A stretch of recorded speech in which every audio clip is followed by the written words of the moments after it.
अस्सलाम वालेकुम दोस्तों, आज के सियासतनामे में खुश आमदेद। मुझे उम्मीद है आप जहाँ भी होंगे खैर आफियत से होंगे। आज के सियासतनामे में जो खबरें शामिल होंगी हैं वो एहतसाब अदालत के हवाले से बड़ी इंपॉर्टेंट खबरें आई हैं, उस पर गुफ्तगू करेंगे। जस्टिस फ़ाइज़ ईसा ने कुछ बयान दिया है अदारों की मदाखलत के हवाले से, उस पर भी बात करेंगे। फिर सस्ती रोटी की जो एक मुअत्तल हुआ नोटिफिकेशन, उस पर भी गुफ्तगू करेंगे। मरीम नवाज की पुलिस वर्दी में तस्वीर पे बहुत क्रिटिसाइज हो रहा है, उस पर गुफ्तगू करेंगे। और जनरल आसिम मनीर साहब ने जो बॉर्डर्स पे स्मगलिंग का रोक कर जो वज़ीर आज़म साहब ने उनका शुक्रिया अदा किया है, उस पर भी गुफ्तगू करेंगे। असल स्टोरी क्या है, तो सबसे पहले आते हैं एहतसाब अदालत के ऊपर। एहतसाब अदालत के जज जो 190 मिलियन पाउंड का केस सुन रहे हैं डयाला जेल में, जस्टिस राना जवेद साहब, उन्होंने इमरान खान साहब और बुशरा बीबी को डायरेक्टली कहा है कि वो किसी भी अदारे पे नाम लेके, वैसे तो कहने का मकसद उनका ये कि आपने आसिम मनीर का नाम लेके उन पर कोई बात नहीं करनी, उनको मना कर दिया गया। और मीडिया नुमाइंदगान को भी कहा गया है जो वहाँ पे मौजूद होते हैं कि वो इस तरह की रिपोर्टिंग ना करें, ये पैमरा के कंडक्ट के खिलाफ है। आसिम मनीर साहब को बड़ी इज्जत दी है अदालत ने इस वक्त। इससे पहले उन्होंने डायरेक्ट इल्ज़ाम लगाए बुशरा बीबी के ऊपर कि उनको कुछ हुआ, उनको जहर दिया गया, तो उसके पीछे आसिम मनीर होंगे। अब अदालत ने उनको ये रोक दिया कि अब वो इस किस्म की बयानबाजी ना करें। एक लिहाज से सोचा जाए तो ठीक है, अगर इल्ज़ाम है तो इस तरह बेतुका इल्ज़ाम नहीं लगाना चाहिए इमरान खान साहब को। अगर इमरान खान साहब के पास प्रूफ है तो विद प्रूफ वो बात करें, अदालत आला के सामने वो प्रूफ रखें कि ये मेरे पास प्रूफ है। फिर अदालत जाने और आर्मी चीफ जाने कि वो क्या करती है। जस्टिस फ़ाइज़ ईसा साहब ने एक बड़ा इंपॉर्टेंट बयान दिया कि जब से वो चीफ जस्टिस है ना, तब से उनको आज तक कोई किसी किस्म का कोई प्रेशर नहीं आया, किसी ने उनको मुदाखलत करने की कोशिश नहीं की उनके काम में। अब जस्टिस फ़ाइज़ ईसा तो खुद उस प्रोसेस से गुजर के आए हैं, उस प्रेशर वाली सिचुएशन से गुजर के आए हैं जब इनके ऊपर वो एक केस बना था जिस पे रेफरेंस बना, जुडिशल काउंसिल में गया, वहाँ से वो क्लियरेंस लेके आए। तो उसके बाद तो कोई जरूरत नहीं करेगा, वो जो केस बनना था वो मुदाखलत ही थी। जस्टिस फ़ाइज़ ईसा साहब, वो ISI की मुदाखलत ही थी जिसकी वजह से आपके ऊपर केस बना। इमरान खान साहब ने कैटेगोरिकली क्या, हमें तो इस्टेब्लिशमेंट ने कहा, फैज़ हमीद साहब ने कहा या उनके बॉसेस ने कहा कि इनके ऊपर केस बना, और हमने बना दिया। बहरहाल at the end of the day Imran Khan साहब इसके जिम्मेदार हैं। लेकिन जस्टिस फ़ाइज़ ईसा साहब कैटेगोरिकली ये बताने की कोशिश कर रहे हैं कि अदलिया के अंदर कोई मुदाखलत नहीं है, अगर है तो उसको आगे लेके आना चाहिए, उस पर डिबेट होगी।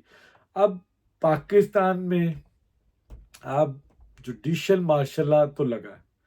ये 6 जजेस ये कल तो आए नहीं है जिनके ऊपर प्रेशर डाल रहा है, जिन्होंने खत लिखा है जहाँ से ये सारी डिबेट शुरू हुई है। ये 6 जजेस पिछले 5 साल, 4 साल, 3 साल या इससे ज़्यादा अरसा इस अदालती सिस्टम में है। इससे पहले किसी जज ने कोई इतराज़ नहीं किया। अब जो नवाज शरीफ साहब के साथ हुआ 2017 के बाद, जिस तरह की जुडिशल एक्टिविज्म हुई है और जिस तरह के जुडी अदालतों की तरफ से नवाज शरीफ को कॉर्नर किया गया, फिर उनकी बेल नहीं सुनी गई, उनको बेल नहीं दी गई, उनका ट्रायल नहीं हुआ सही तरह, उजरत में किया, इन्होंने बहुत जल्दी में किया, उनको सजाएं दे के फटाफट जो सा उनका केस ख़त्म किया, एक इलेक्टेड प्राइम मिनिस्टर को घर भेज दिया। कि चीफ जस्टिस सुप्रीम कोर्ट की सरबराही में ये सब कुछ होता रहा। तो आप वह इस सारे सिनेरियो को अगर आप देखें तो बहरहाल अदलिया का एक रोल नज़र आता है पाकिस्तान की पॉलिटिक्स में। इस्टेब्लिशमेंट का तो पहले से मौजूद है और ये पिछले 75 ईयर से ये चल रहा है, लेकिन अदालत ने भी एक अपना एक स्टेक बनाया ड्यूरिंग दिस टेन्योर। उन्होंने भी शो किया है कि हम भी इसके हिस्सेदार हैं और अदालत ने पूरा पूरा साथ दिया है। पहले अदालत और इस्टेब्लिशमेंट मिल के हुकूमतें बनाती थी, गिराती थी। अब अदालत और इस्टेब्लिशमेंट अलहदा अलहदा है, ये एक पेज पे नहीं है। मुझे तो यही नज़र आ रहा है, मैं माइट भी गलत हूँ। अगर आपको लग रहा है कि मैं गलत हूँ तो मेरी तस्दीक करें। नवाज शरीफ साहब के केस में इस्टेब्लिशमेंट और अदालत एक पेज पे थे, آج عدالت پی ٹی آئی کو سپورٹ کرنا چاہتی ہے لیکن اسٹیبلشمنٹ پی ٹی آئی کو سپورٹ نہیں کر رہی، فرق صرف اتنا ہے، اور اسی وجہ سے یہ تکرار چل رہی ہے، اور عدالت اپنا ایک سٹیک بنانے کی کوشش کر رہی ہے۔ میں اگر آپ کو پیچھے تھوڑی سی لے کے جاؤں، پرویز الہی صاحب جب سی ایم پنجاب تھے، امیر پٹی صاحب ان کے داماد ممبر پنجاب اسمبلی تھے، انہوں جب پرویز الہی صاحب کے خلاف تحریک عدم اعتماد آئی تو عدالت نے سٹے دے دیا، تین دن سٹے دے رکھا، جب تک پرویز الہی صاحب نے گرین سگنل نہیں دیا، اس کے بعد عدالت نے ساتھ ہی وہ سٹے ہٹا دیے کہ نہیں جی آپ بالکل اب اعتماد کا ووٹ لے لیں اب، کیونکہ اب معاملات کلیئر ہیں۔ تو عدالت کے اندر ایسا مذاق ہم نے دیکھا کہ ضمانتیں لوٹ سیل چلتی تھی۔ یہ جو ابراہیم پشاور کے جج ہیں، یہ جو بھی روتے روتے گئے ہیں سپریم کورٹ کا مجھے جج نہیں بنایا، انہوں نے زرتاج گل صاحبہ کو رات 11 بجے آ کے انہوں نے چیمبر میں ان کو ضمانت دی۔ کیا عام آدمی کے لیے جسٹس ابراہیم کبھی عدالت میں آئے رات 11 بجے؟ عام آدمی کے لیے کبھی عدالتیں کھلی؟ عام آدمی کو کبھی ان لوگوں نے لوٹ سیل دی ضمانتوں کی؟ مجھے عمران خان صاحب کا بھی وہ دور یاد ہے کہ عمران خان صاحب کو جب سپریم کورٹ کے پریمیسز سے گرفتار کیا گیا تو عمر عطا بندیال صاحب چیخ اٹھے کہ یہ نیا انہوں نے پھر ایک قانون بنایا کہ عدالت کی پریمیسز سے آپ گرفتار نہیں کر سکتے کسی کو بھی۔ یہ اب عمر عطا بندیال صاحب نے ایک نیا قانون بنایا، لیکن گوادر حق گو کی تحریک کے ایک سرگرم کارکن کو انہوں نے عدالت کی پریمیسز سے گرفتار کیا، اور عدالت نے کچھ نہیں کہا ان کو کہ جی مقدمے ٹھیک ہے لے جائیں۔ عام آدمی اور برہمن بریڈ میں فرق ہے، یہ طے کرنا پڑے گا ہمیں کہ پاکستان کی عدالتیں آج بھی جرم نہیں دیکھتی، جرم کرنے والے کی شکل دیکھتی، اس کے حساب سے وہ قانون پھر بنتا ہے۔ جس طرح کی سہولت کاری عمران خان صاحب کو میسر رہی ہے، اب اس طرح کی سہولت کاری ابھی بھی جاری ہے، لیکن وہ اس طرح آپریٹ نہیں ہو رہی۔ اب ایک اور آپ کو بریکنگ نیوز دے دوں، اب جس طرح کی ریلیف عمران خان صاحب کو اتنی جلدی ملا ہے، اتنی جلدی ان کا ٹرائل بھی چل رہا ہے اور وہ ضمانتیں بھی ان کو مل رہی ہیں، اب 9 مئی کے کیس کی تحقیقات شروع ہو گئی ہیں، 9 مئی کے کیس ان کا بن رہا ہے کچھ دنوں میں، اب یہ آپ کو کیس نظر آئے گا۔ عمران خان صاحب 190 ملین میں توشہ خانہ میں سائفر میں اگر ان کو ضمانت ہو بھی جاتی ہے تو 9 مئی میں وہ گرفتار ہو جائیں گے اور وہ کیس چلے گا۔ میرا بتانے کا مقصد یہ ہے کہ آپ ریاست سے جیت نہیں سکتے، عدالتیں جتنا مرضی ریلیف دے لیں، بہرحال اسٹیبلشمنٹ ایک حقیقت ہے، آپ کو اس حقیقت کے ساتھ ہی رہنا پڑے گا۔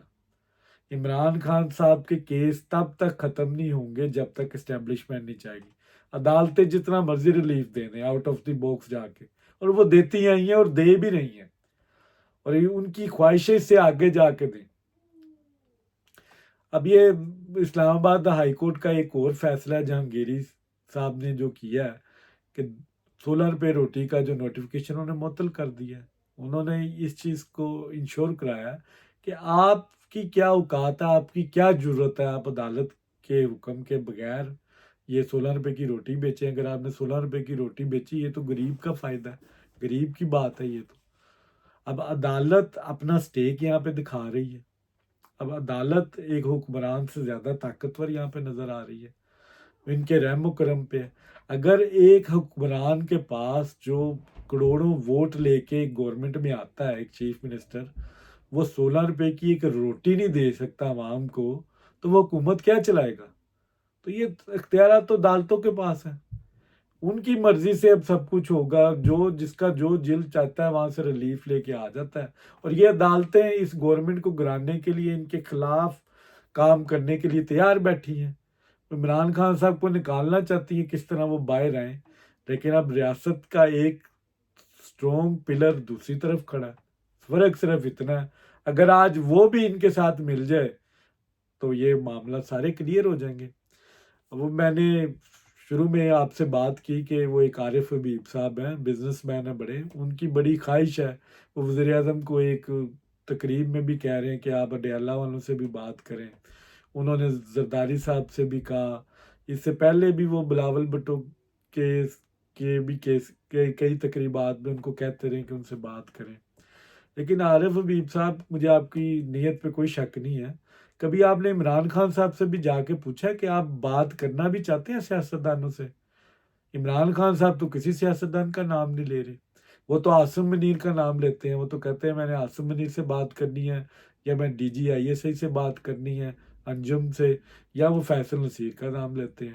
اس کے علاوہ تو وہ کسی کا نام نہیں لیتے، وہ سب کو چور ڈاکو سمجھتے ہیں۔ آپ آپ کو اتنی ہمدردی ہو رہی ہے، کبھی عمران خان صاحب کے پاس جائیں، ان سے ملیں، ان سے پوچھیں کہ آپ کے اندر جو اتنی انا ہے وہ کس چیز کی ہے۔ آپ تو حکمران سے بات ہی نہیں کرنا چاہتے، آپ تو خود چاہتے ہیں کہ فوج ان سے بات کرے، ان سے ڈیل کرے اور مجھے دوبارہ آپ پرائم منسٹر بنائیں۔ وہ تو اپنی بات کر رہے ہیں، کو پاکستان کی عوام سے تو کوئی لینا دینا ہی نہیں ہے۔ وہ آئی ایم ایف کو خط لکھ رہے ہیں، کبھی وہ سعودی عرب کو مروت کے تھرو کہتے ہیں کہ یہ انوالو ہے میری گورنمنٹ گرانے میں، اور بعد میں مروت صاحب کا بیان آتا ہے جی عمران خان نے میری بڑی سرزنش کی ہے۔ یہ کیا مذاق ہے؟ اگر عمران خان صاحب کو اتنی تکلیف ہے اس بیان سے تو مروت صاحب کو شو کاز نوٹس دیتے اور ان سے پوچھتے آپ اتنے غیر ذمہ دارانہ کس طرح بات کر سکتے ہیں؟ پاکستان کے سعودیہ کے تعلقات کسی شخص کی ذاتی کوئی پہچان کی بنیاد پر تو نہیں ہے، یہ تو ایک کنٹری کی ایک انٹیگریٹی ہوتی ہے جس کو آپ ہرٹ کر رہے ہیں۔ آپ دو ملکوں کے درمیان دراریں ڈال رہے ہیں، وہ انویسٹمنٹ کرنا چاہ رہے ہیں اور آپ ان کو دڑا رہے ہیں۔ تو عارف حبیب صاحب، عمران خان صاحب فوج سے بات کرنا چاہتے ہیں، وہ کسی سیاستدان سے بات نہیں کرنا چاہتے۔ وہ برہمن بریڈ ہے، وہ پاکستان کے باقی جتنے اپنے سے علاوہ باقی سب کو چور سمجھتے ہیں، سوائے مولانا فضل الرحمان صاحب کے، ان کے ساتھ ان کے تعلقات ٹھیک ہو گئے ہیں۔ اب وہ چاہتے ہیں کہ اب ان کے ساتھ مفاد ہے کوئی تو ان کے ساتھ وہ بیٹھنے کے لیے تیار ہیں، باقی وہ کسی کو کچھ نہیں سمجھتے۔ اگر آج ان کے تعلقات مولانا فضل الرحمان سے مذاکرات خراب ہوئے تو وہ ان کو بھی اسی طرح وہ لان تان کریں گے، چور ڈاکو کہیں گے۔ تو یہ عمران خان صاحب سے بھی پوچھنا چاہیے آپ کو، وہ فی الحال وہ فوج سے بات کرنا چاہتے ہیں، تو آپ یہ اپنا پیغام آرمی چیف کے پاس جائیں کہ وہ خود ان کے پاس جائیں، ان کے گھٹنے ٹیکیں، ان سے بات کریں۔ عمران خان صاحب کے اندر اتنی طاقت نہیں ہے، اتنے وہ ڈاؤن ٹو ارتھ نہیں ہے وہ کسی سے بات کر لیں۔ وہ تو نہ جنازے اٹینڈ کرتے ہیں، نہ کسی کا افسوس کرتے ہیں، نہ کسی کو تعزیت کرتے ہیں۔ ان کے اندر تو اتنی ایروگنس ہے، کوئی جنازہ انہوں نے اٹینڈ کیا، کسی کا جا کے اظہار تعزیت نہیں کیا۔ ان کے ساتھ جو دوست تھے ان کے بڑے بڑے پرانے، ان کے ساتھ رہتے تھے، ان کا انہوں نے جنازے اٹینڈ نہیں کیے۔ عبد القادر کے بچوں کو وہ بلاتے رہے کہ زمان پارک میں آئے، میں نے افسوس کرنا، حالانکہ ان کو خود جانا چاہیے ان کے گھر میں۔ تو عمران خان صاحب ایک علیحدہ پرسنالٹی ہے ان کی، اور وہ ایک ہیرو اپنے آپ کو سمجھتے ہیں، اور ایروگنس ہے ان کے اندر، وہ کبھی بھی سیاستدان کی طرح بہیو نہیں کر سکتے، ایک مینوفیکچرنگ فالٹ ہے ان میں۔ آج کی جو تیسری خبر ہے، مریم نواز صاحبہ نے جو پولیس کی ایک وردی پہنی ہے اس پہ بڑی تنقید ہو رہی ہے سوشل میڈیا پر۔ اب تصویر پہن کے انہوں نے پاسنگ آؤٹ پریڈ ہے چونگ میں، اور جو عورتوں کی پولیس ان کی پاسنگ آؤٹ تقریب ہے، 650 غالباً عورتوں نے وہ پاس کیا ہے وہ کورس، اس میں انہوں نے اظہار یکجہتی کے طور پہ پہنا جاتا ہے، انہوں نے پہنا، باقاعدہ وہ پریڈ انہوں نے خطاب بھی کیا ہے۔ اچھا، اس خطاب میں مجھے ایک اعتراض ہے کہ اس میں مریم نواز نے کہا کہ میں ایک آگ کا دریا پار کر کے آئی ہوں، اور میں چاہتی ہوں، میں اپنی محنت سے آئی ہوں، میں اپنے بل بوتے پہ آئی ہوں، میرا نواز شریف صاحب کی لیجسی سے بالکل ان کی ایک لیجسی ہے، لیکن میں اپنی محنت کر کے آئی ہوں، مجھے نواز شریف کے ساتھ ریلیٹ نہ کیا جائے۔ اچھا، نواز شریف صاحب کی لیجسی مریم نواز صاحبہ سے علیحدہ ہو ہی نہیں سکتی، اگر وہ جتنی مرضی کوشش کر لیں نواز شریف صاحب کا نام ان کے ساتھ رہے گا۔ اور یہ मैं तो हक बजाने वो कहा आज मरीम नवाज अगर सीएम पंजाब है तो वो नवाज शरीफ साहब की वजह से ही है। अगर आप 3 वक्त के प्राइम मिनिस्टर और 2 टाइम के चीफ मिनिस्टर की आप बेटी ना होती तो आप कभी भी ना होते इस सीट पर। तो नवाज शरीफ साहब आपके नाम आपके साथ हमेशा जुड़ा रहेगा, चाहे आप परफॉर्म करें या ना करें, आप उन्हीं की वजह से हैं। हमजा शहबाज का नाम शहबाज शरीफ साहब की वजह से हमेशा उनका जुड़ा रहेगा नाम, कि ये उनके बेटे हैं। कुछ लोग होते हैं जिनके वजह से उनके बाप दादा का नाम होता है, कुछ बाप दादा ऐसे होते हैं जिनकी वजह से उनके बच्चों का नाम होता है। तो मरियम नवाज साहिबा का नाम अपने बाप की वजह से है। तो मरियम नवाज जिस जगह पे बैठी हैं ये नवाज शरीफ साहब की बदौलत है, ये नवाज शरीफ का वोट बैंक है। अब उन्होंने मेहनत करके अगर उस लेजेसी को वो कवर करेंगी तो वो गैप कभी फिल नहीं होगा कि वो नवाज शरीफ को कभी वाइप आउट नहीं कर सकेंगी। उनसे लैदा होके कभी वो इस सीट पे बैठ नहीं सकती। इनका अपना कोई जाती ठीक है, वो क्राउड पुलर हैं, लेकिन वो नवाज शरीफ की वजह से ही है। उनको जो इज्जत दी जाती है वो नवाज शरीफ की वजह से। फिर जो वर्दी पे जो बड़ी तनकीद हो रही है उस पर मैं एक बात सिर्फ ये करूंगा कि इससे पहले भी पाकिस्तान के क्रिकेटर्स ने ये सिंबॉलिकली होता है, आप सपोर्ट के लिए पहनते हैं, अपनी उस फोर्स का मोराल हाई करने के लिए पहनते हैं, जिससे उस फोर्स में एक मोराल हाई होता है कि जी देखें एक बहुत बड़ी पर्सनैलिटी है, उसने इजहार यकजहती के तौर पे हमारे साथ ये यूनिफॉर्म पहना है। इस यूनिफॉर्म की भी इज्जत है, उस अदारे की भी इज्जत है। इससे पहले शादाब पाकिस्तानी क्रिकेटर हैं, शहीन खान अफरीदी हैं, उन्होंने पहना है, बाबर और हारिस रऊफ ने एफआईए की पहनी है। इंडिया में अगर हम जाएं, सचिन तेंदुलकर हैं, कपिल देव हैं, इन्होंने पाक आर्मी की पहनी है। तो ये सिंबॉलिकली सारी दुनिया में होता है। और इनकी जहालत आप पीटीआई की देखें, इनके एक वर्कर हैं आफ्ताब नामी, उन्होंने बकायदा केस कर दिया कि इन्होंने जो वर्दी पहनी है वो इलीगल है। आप इजाज़त से तो पहन सकते हैं। मरीम नवाज ने कोई बहरूपिया तो बन के वो आई नहीं उधर कि वो पहन के बगैर इजाज़त के आ गई। तो ये एक सिंबॉलिकली होता है और ये मोराल हाई करने के लिए होता है। तो इसमें कोई बुरी बात नहीं है अगर उन्होंने पहन ली है। मुझे समझ नहीं आ रही कि इस पे एतराज़ क्यों उठाया जा रहा है इतना, क्योंकि मरीम नवाज इनके लिए एक टीजिंग केस बना हुआ है, पीटीआई के लिए, सोशल मीडिया के लिए। एक तरफ ये कहते हैं कि मरीम नवाज बड़ी ब्लंडर्स करती हैं, सोशल मीडिया नहीं चलाना आता। तो आपको खुश होना चाहिए अगर आप, वो तो अपनी पार्टी का फिर बेड़ा गर्क कर रही हैं, पीएमएलएन को डाउन कर रही हैं, उनके ऊपर और इस किस्म के आप इल्ज़ामात लगाएं कि वो पार्टी का नुकसान कर रही हैं, तो ये तो आपके लिए अच्छा है।